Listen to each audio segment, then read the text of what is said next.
d'abord, je tiens à remercier les militants, représentants du personnel, les amis des organisations qui nous sont proches, qui assistent à cette réunion-ci, qui est une action symbolique qui s'inscrit dans le cadre de différentes actions à travers le monde, quelques jours avant la prochaine COP26. Cet événement est organisé dans le cadre d'une action collective, lancée partiellement par Industriroll, qui est la fédération mondiale des syndicats de l'industrie en Europe et dans le monde, qui représente à peu près 50 millions de travailleuses et travailleurs dans l'industrie et les secteurs de l'énergie et des mines.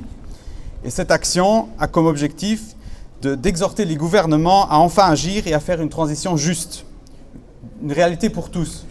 Parce que ce qui nous manque aujourd'hui, c'est vraiment la participation et la voix des salariés. Bon, le changement climatique n'épargne personne. Les récentes catastrophes qui ont été observées partout dans le monde l'ont bien démontré, mais il n'est pas acceptable que des travailleurs et des travailleuses et les plus démunis soient les seuls à en payer le prix. Malgré les progrès significatifs, cette transition juste reste toujours dans de nombreux endroits de belles paroles. Les déclarations de bonne intention doivent être suivies aujourd'hui d'actions concrètes et de mesures concrètes. En conséquent, nous appelons tous les gouvernements, et donc aussi le nôtre, à passer sans plus attendre de la théorie à une mise en œuvre concrète d'une transition juste avec des mesures et des ressources sur le terrain. Nous demandons aujourd'hui qu'on agisse pour un avenir équitable pour tous, pour nos travailleurs et nos travailleuses et leurs enfants. Le Covid-19 a donné un coup d'accélérateur à beaucoup de changements structurels partout dans le monde. Il a aussi menacé les moyens de subsistance de millions de travailleurs autour du globe. C'est dans ce contexte que nous réaffirmons notre appel pour une transition juste qui considère les travailleurs comme faisant partie de la solution et qui engage les acteurs dans une transition vers un futur durable pour tous. À ce titre, nous demandons à nos décideurs publics qu'ils s'engagent en faveur d'une relance et des politiques industrielles durables au niveau mondial. Il nous faut des plans et des stratégies qui doivent être mises en place et cibler des investissements dans la transformation des secteurs industriels vers une neutralité climatique, ainsi que dans la création d'emplois de qualité dans les secteurs industriels émergents plus verts, tout en garantissant des emplois décents et des lieux de travail inclusifs. Et pour nous, ces deux facteurs ne sont pas incompatibles l'un avec l'autre. Nous exigeons aussi des programmes sociaux et des protections sociales qui doivent être renforcés. Cela inclut aussi bien la santé et le bien-être, mais l'assurance chômage, les retraites et surtout l'éducation, la formation, ainsi que des systèmes d'apprentissage tout au long de la vie, qui vont de la formation initiale jusqu'à la formation continue. Nous avons tous vécu une crise Covid qui a démontré ce qui marche et ce qui ne marchait pas, et aussi a mis à nu les faiblesses de nos systèmes. Donc ne réitérons pas les mêmes erreurs. Pour nous, la voie doit être celle d'une écologie avec des emplois verts et des emplois de qualité et décents. De bonnes conditions de travail sont un besoin de base pour chaque travailleur, mais pas particulièrement dans de nouvelles technologies des industries vertes. Pour nous, pour le GBL, les travailleurs sont les vrais acteurs de cette transition et donc doivent être reconnus comme tels. Ils ne peuvent en aucun cas être exclus des discussions et des prises de décision. Ce n'est qu'à travers des engagements clairs de toutes les parties que cette mise en œuvre efficace d'une transition juste, comme nous la voulons, pourra être réalisée. C'est pour ça qu'aujourd'hui, nous demandons au nom des travailleurs et des travailleuses une action immédiate pour atteindre cette transition juste qui doit devenir une réalité aujourd'hui. Je vous remercie pour l'écoute et je donnerai la parole à mon collègue Frédéric.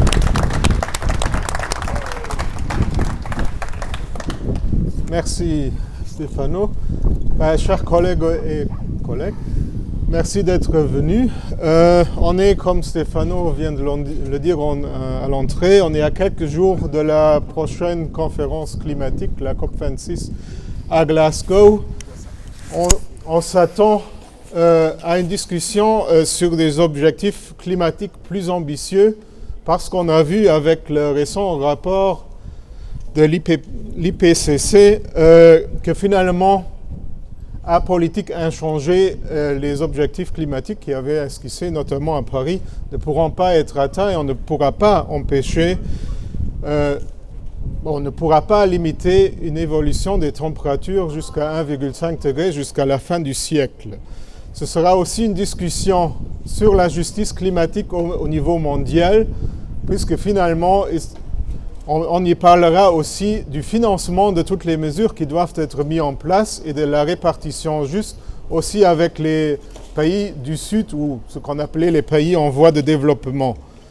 Il y a aussi la question des objectifs sectoriels qui vont y discuter. Donc aussi pour l'industrie notamment, et on est dans le cadre d'une action de la Fédération européenne des syndicats de l'industrie industrielle.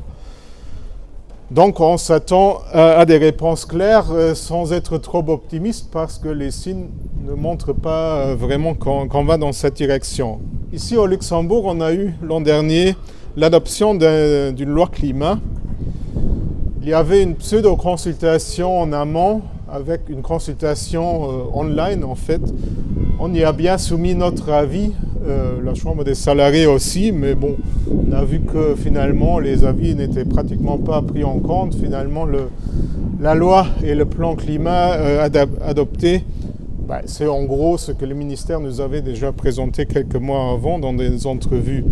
Nous avons quand même insisté tout le temps qu'il fallait accompagner tout le processus, et là on rejoint la revendication d'Industrial pour une transition juste, qu'il faut un dialogue social structuré pour préparer et accompagner la nécessaire transition écologique dans tous les secteurs de l'économie et de la société. Et on avait un exemple historique, il faut le dire. Il y a une dizaine d'années, il y avait un partenariat climat qui fonctionnait, où il y avait des représentants des syndicats, des représentations des organisations patronales, des ONG et de l'État. Bon, ce partenariat, on restait un peu sur notre faim, il n'y a pas eu de résultats concrets, mais c'était un début d'un dialogue structuré. Aujourd'hui, on voit, déjà il a fallu attendre près de 2 ans pour que le gouvernement mette finalement en place une nouvelle structure, ce qu'il appelle le partenariat climat, le partenariat Action Climat, la plateforme plutôt Action Climat. Ils le mettent en place à 3 semaines de la COP et on a un peu l'impression que c'était juste parce qu'on leur demandait de mettre en place quelque chose avant la COP. Par contre, on était très surpris. On l'a appris la veille du conseil de gouvernement qui a adopté finalement cette nouvelle plateforme, qu'il y avait une composition en gros qui consistait en 7 représentants des employeurs et 2 représentants des syndicats. En fin de compte, ce n'est même pas les syndicats, c'est que la Chambre des salariés. Ça, c'est vraiment une rupture de la logique qu'on a d'une représentation proportionnelle des représentants des travailleurs et des représentants des employeurs comme on la connaît depuis des décennies et comme elle était encore pratiquée il y a 10 ans. Il y a d'ailleurs aussi la Chambre des fonctionnaires qui n'a pas été invitée du tout, comme si les fonctionnaires n'étaient pas concernés par le changement climatique, par la crise climatique. Donc tout ça, c'est assez scandaleux. On a tout de suite écrit un communiqué et on n'est pas allé à la première réunion.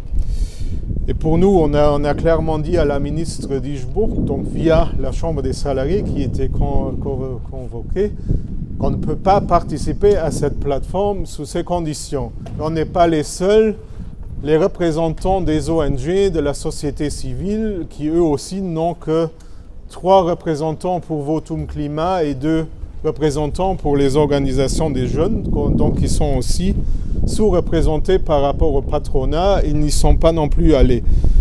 Et il n'y avait que les représentants de l'État et des communes, où il y a au total 6, donc aussi c'est moins encore que les employeurs, et quelques-unes des organisations patronales qui finalement ont participé à cette première réunion. Donc c'était vraiment un flop pour Madame d'Ischbourg, la ministre de l'Environnement.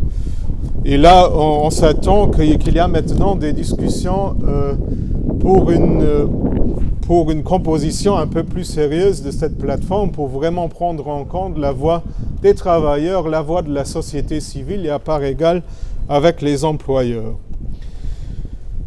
Donc on va aussi se concerter dans les prochains jours avec nos organisations, avec les ONG surtout, et Youth for Climate et les autres associations avec lesquelles on collabore au sein de la plateforme United for Climate Justice. Enfin, on a quand même eu l'information aussi qu'il y a d'autres discussions qui sont en cours et on n'est pas impliqué. Il y a le Haut Comité de l'Industrie où, en gros, les représentants du ministère de l'Économie et les représentants de la FEDIL discutent entre eux sur la transposition de la transition écologique dans l'industrie. Si nous, on n'est pas à la table, comment assurer que ce soit une transition juste? Si c'est vraiment que les employeurs et l'État qui discutent, on sait déjà que les intérêts des travailleurs, la sécurisation des emplois, ça ne va pas être la première priorité. Et d'ailleurs, pourquoi on n'est pas impliqué dans ce haut comité de l'industrie? On nous avait bien dit lors du processus Rifkin, le processus de la dite troisième révolution industrielle, qu'on serait convoqué à ces réunions. Finalement, ça s'est limité à une seule réunion fin 2017 qui parlait de la relation entre industrie et recherche. Donc, comment assurer la mise en place d'une transition juste au Luxembourg? On a maintenant eu, lors du discours de l'État sur la nation, de l'État de la nation, qu'il y aura une sorte de climat Birgerode. Ça ressemble quelque peu à l'idée qu'on avait aussi d'une assemblée citoyenne climatique. Il y a beaucoup de questions qui se posent, on ne sait pas exactement comment les gens sont choisis. Ça devrait refléter toute la population, mais comment finalement l'assurer qu'ils viennent vraiment? Est-ce qu'on prévoit des jours de congé, par exemple, si on veut inclure des salariés pour pouvoir vraiment participer à cette plateforme? Mais n'importe, ce nouveau organe, il ne peut pas remplacer aussi le dialogue social structuré. Et nous, on demande finalement qu'on va dans la direction d'un accord de transition juste, comme il est prévu dans le Green Deal de la Commission européenne. Il y a même des gouvernements de droite réactionnaires comme en Grèce qui, eux, ont fait des accords tripartites avec les employeurs et les syndicats pour mettre en place ça et pour planifier la transition verte en amont. Ici, au Luxembourg, apparemment, ce n'est pas une priorité. Et on pense qu'il faudrait vraiment le faire dans les organes du dialogue social, par exemple au sein du comité permanent du travail et de l'emploi. Et un des éléments, évidemment, c'est la sécurisation des emplois. Là, on a eu l'an dernier une discussion sur une réforme des plans de maintien dans l'emploi, sur la réforme des plans sociaux, qui serait un instrument justement pour cette transition juste, pour assurer qu'en regardant les entreprises, quelles sont les menaces possibles pour l'emploi, quelles sont les reconversions opérées afin qu'on puisse mettre à bien la transition verte, quelles sont les formations à planifier. Et là, on était déjà en fait très avancé dans les discussions, on était proche d'un accord, je dirais même, mais depuis décembre, on n'a plus eu de réunion. On est toujours, depuis 10 mois, on attend finalement que le ministère du Travail nous présente une proposition de texte. Il n'y a rien du tout qui est sur la table. Il y a l'obligation légale de prévoir 3 réunions de ce conseil par an. Là, on est fin octobre, il n'y a pas eu une seule réunion. Donc, on s'attend qu'on a encore 3 réunions jusqu'à la fin de l'année et qu'on aborde là sérieusement le sujet de la protection des emplois et de les lier aussi à la transition écologique. Donc, nous attendons du concret au gouvernement. C'est le moment pour agir. Je vous dis merci pour votre patience. Ça va.